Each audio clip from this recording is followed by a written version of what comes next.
Hey guys, so welcome back to another Freaky Friday. We're getting now towards the end of October. We're in like the third week of October, and yes, I am very sad. October cannot be coming to an end. So I'm gonna read you another couple of scary stories. So settle in, grab yourself some hot cocoa, some tea, some apple cider, and let's listen to some scary stories. So the first story I'm going to read you is called Chat. It was a regular Friday night, and I was up late chatting to my friend Bradley on this virtual chat room that we had found online. He had just told me and the other guys who we had just met that he was able to stay up as late as he wanted because his parents were away until the weekend and he had the house to himself. We stayed on there for a few hours, having fun with these random people. I noticed Bradley had taken a liking to one girl in particular. Soon enough, my mom was calling out for me to go to sleep, and as I was about to log off, I asked Bradley what he was doing tomorrow, thinking he might want to stop by my place. He didn't reply for a while until Bradley is typing a message. Then it went blank. Bradley is typing a message. Nothing again. Whatever, man, I'm going to bed. We'll talk about it tomorrow, I said. It was strange for him to stop replying like that. I didn't hear from him again until the next day when I logged on to the chat site and he was on. He apologized for not replying last night and said he'd just been busy. We had a brief exchange. He said he would come over soon, saying it was urgent. That was fine, but I asked him why he wasn't going to wait and see his parents first, who would be home at any minute. He insisted there was no time because he had something really important to show me, and then logged straight off. I thought that was out of character for him, as he usually put his family before anything, and I grew curious at what he wanted to show me so badly. I expected him to be over soon, as he only lived about 20 minutes away, when I received a disturbing phone call. It was Bradley's parents, who had just come home and were sounding extremely worried. They asked if I knew anything on Bradley's whereabouts, to which I told them not to worry because he was in fact on his way over. The phone fell silent for a moment until I heard a deathly scream from the mother in the background, on the other end of the line. The father drew a deep breath and bravely strung together a sentence that I'll never forget. "Get out of the house now. Bradley's here. He's dead." They had found Bradley's lifeless body hung up like a coat in the wardrobe. I ended the call in shock, and it became apparent why he asked if I would be home alone, when suddenly I heard the back door creak open. Instinctively, I did the first thing I could think of and quickly crawled under my bed to hide. I heard the sound of footsteps coming closer, ever so slowly. I dared not open my eyes, but when I dreadfully peeked through my fingers, I saw these pale white, cold, bare feet coming in my room almost in slow motion. I would hate to see the person such feet belonged to. As they slowly approached the bed, you could hear the dampness of the footsteps peeling away from the floorboards. My heart was pounding in my mouth and I held my breath. Just when I possibly couldn't get any more scared, my phone let off a loud beep to notify me that I had received a message. It was from Bradley's phone and read, "Where are you?" as the footsteps stopped abruptly, dead in their tracks. And may I say I'm feeling particularly October-y, Halloween-y today. I absolutely love this outfit I put together. I'll show it to you guys. So I bought this orange crop top last year and I've just really loved it. I've never actually worn it out in public. I plan to change that, but I just paired it with this cute little black skirt and these amazing leggings I found at Walmart. But yeah, I just really love it. It's just so nice. The next one I'm going to read you is called Mommy Can I? "Oh, thank you so much for coming at a late notice," the woman said as soon as she answered the door. "No problem, miss. It's my job. What can I do for you?" I replied naturally with a smile. "Well, my sink's been acting up lately. I've tried fixing it myself, but it's no good. Please come in. I'll show you the way." She stepped inside, making a gesture to invite me in. I nodded with a smile, ready to provide service as usual. She led me into the living room. "My son is sleeping in his room. Can I ask you to try and keep it quiet?" "Yes, of course, I'll do my best." I couldn't help but notice she was missing 2 fingers on one hand. Not wanting to be rude, I made no mention of it. That would be much appreciated. Would you like a drink? A cold soda or maybe just some water? She offered. Oh, water is fine, thank you. I'll be right back then. Go on and take a seat. She slowly made her way into the kitchen, but not without glancing towards the hallway. I couldn't help but notice how pale and weakly thin she looked. The poor woman wouldn't have the slightest chance if a robber or a murderer happened to sneak into her house. I wouldn't be surprised either. It was truly a nice house. I turned my head to the hallway and took a deep breath. Then I noticed it, a faint odor. Whatever it was, it didn't smell so inviting. I could tell, though, that an effort was given to cover the stench with air fresheners.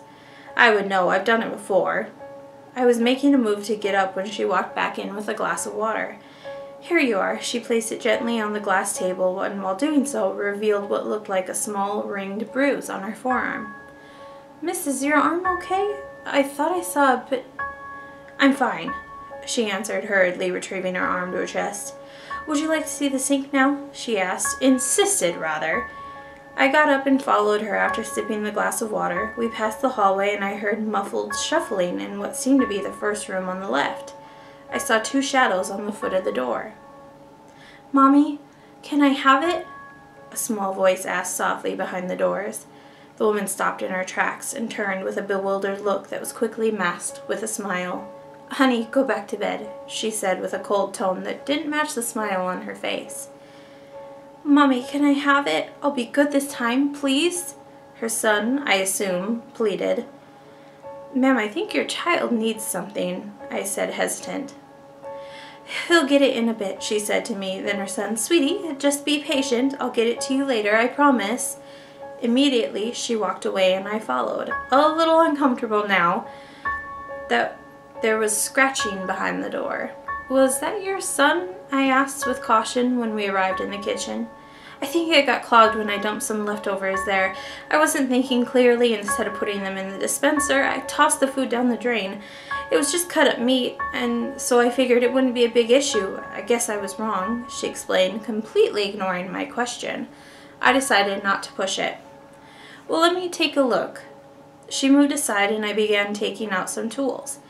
She stayed in the kitchen, leaning by the fridge, watching me. After a while, she walked to one of the drawers and opened it, pulling out an item. I couldn't tell what it was as soon as I disappeared under the sink. After a few minutes of silence, she asked, You like helping people, right? Isn't that why you decided to do your job? It was actually a lack of ambition and non-caring parents, but seeing as I didn't want to be rude, I merely nodded and even tried to play off as the good guy. Yeah, I like helping folks. Nothing better than knowing you've made someone's life easier, right? Right, yes, service. More silence followed, which lasted longer this time. I popped my head out for a bit and reached for a wrench in my toolbox. She noticed the ring on my finger. I see that you're married. Any kids? She asked, hands behind her back. 2. Yeah, my wife just gave birth to our youngest 2 weeks ago, I answered with a genuine smile. That's lovely. Congratulations. She paused, opening her mouth as if to say something, only to go back into silence.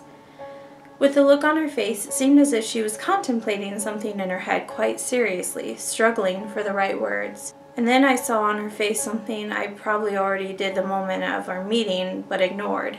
Exhaustion. Look, you seem like a nice man, so... Thud! We both snapped our heads in the direction of the hallway. I was about to speak when another thud stopped me. Louder this time. The woman looked at me with hesitation, and after one long, lingering look at my ring, she stepped forward. You better go, the woman said coldly, trying to ignore the sounds that now have much shorter pauses in between. But I'm not finished. Leave, right now. I could see the unsettling look on her face, so I obeyed and packed my things right away. When we passed by the hallway, the door to the boys' room began to rattle wildly. Mommy, please, let me out. Can I have it now? I want it, Mommy. You have your child locked in there? I asked with such shock. She was pushing me towards the door now with the hand that was missing 2 fingers. I turned around sharply and she pulled out the knife she'd been hiding behind her back. My widened eyes met her frenzied ones. If you take a single step towards me, I won't hesitate to hurt you. I've done it before, done it plenty of times.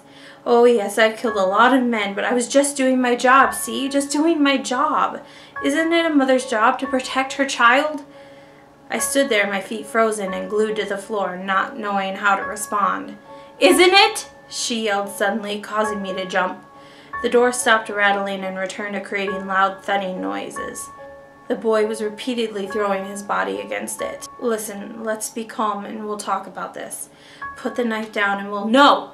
No more. This has to end. No more of this. I've sacrificed enough. I'm tired.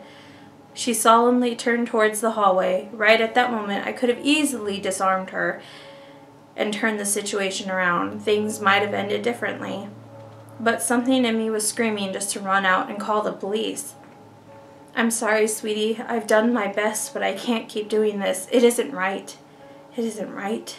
She turned back to me, knife lowered, eyes pleading. Go home to your family.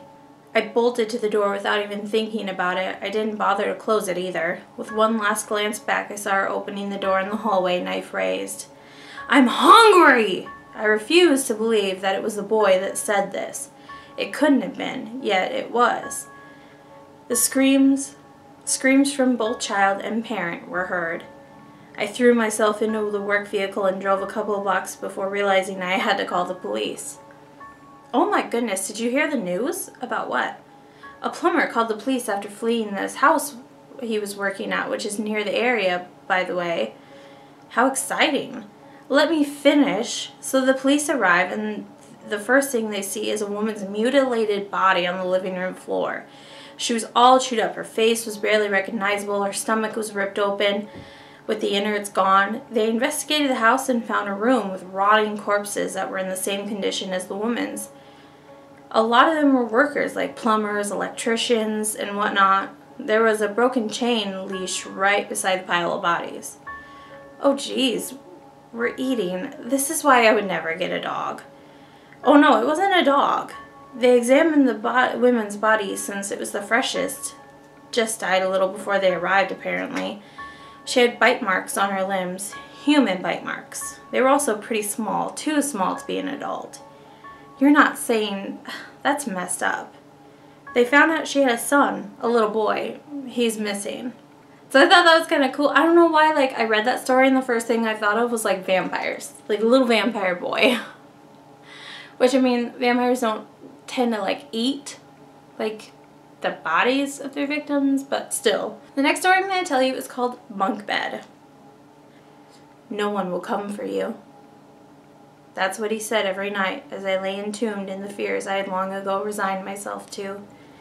My brother loves to torment me. He always has. He's always taken great pleasure in my fear and misery. His idea of fun. When I was 3 years old, I vividly remember every night around 9 o'clock, my mother would tell me it was time for bed. She would tuck me into the bottom bunk of an old steel self-assembled bunk bed. She would kiss my forehead before saying goodnight, turning the light off and leaving the room, closing the door tight. As I lay staring at the dim light of the room, taking in the various silhouettes of furniture, I would hear the springs on the top bunk creak and give. I would close my eyes and silently cry, knowing my brother's cruel game was about to begin. Every night was the same. My brother would growl at me in his evil croak about all the pain and misery awaiting me. No one will come for you. He would begin, no one will save you when I take you down to the other place. I would lie there, my body cocooned in the catatonic terror, only able to silently weep and listen as my brother would describe the various tortures he had thought up for me. Like breaking all my bones one by one, so slowly that by the slow, deliberate snap of my last rib, my fingers would already be somewhat healed, allowing him to start over again and again, forever. He would tell me that one day he would deliver on his threats, but for now, it was more fun just to tell me what he had in store. My brother loves to torment me. So yeah, this was my childhood up until I turned 7. My father decided it was time to get rid of the bunk beds. He'd bought them when my mother was pregnant. We live in London in a small flat, not a lot of room at all. So when my mother told my father she was expecting twins, my brother and I, my mother says he was so insane with joy, like a hyperactive child on Christmas Eve, he went out to the bed store that day and bought the steel bunk bed, saying it was the perfect solution for our lack of room. Even though he knew the bunk beds wouldn't be used until we were at least 2.5 years old, he had our bedroom fully decorated and furnished, complete with the bunk beds 2 months before we were born. I say we. Sadly, my brother died whilst my mother was giving birth to him, so I should say before I was born. I don't know much about what happened exactly. I'm very hesitant to ask my parents, as the mention of the subject sends the two into tears, and well, it's not spoken about in our house. I can't believe how well I still remember those days. I'm 27 now. I've got my own little flat, an okay job, a beautiful collection of sleeping pills. I am taking the whole bottle tonight.